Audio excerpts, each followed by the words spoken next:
Hey guys, thank you so much for returning back to the channel Baba Tutorials. Since you guys have already seen in the thumbnail that today we will be talking about Microsoft Excel.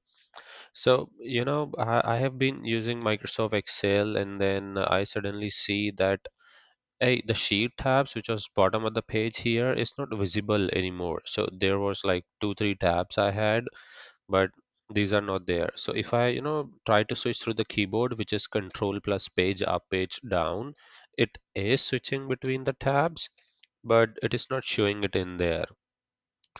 And it's not just to this, I mean, it's actually particular to this sheet, not in any other workbook I have. If I open another workbook and you see the tabs are there. So it should be there in this sheet as well. This is disabled somehow. So how we can enable, just click on the file option at the top left side. I'm going to show it again. Top left side, file. Click on more. So you may directly see options here. If you don't see this tab options, then you may see click on more. You click on more and then click on options. Then you will see the new dialog box which has a list of options in it. Click on advanced. In advance, you need to scroll down and then find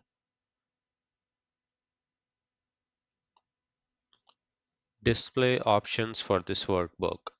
You click on, make sure it is checked because it may be unchecked. That's why it was not visible. Then you click on check box on this. It is green filled. Then click on OK. And there you go. All the tabs in within this workbook are available back on the system. So this is how you can fix this.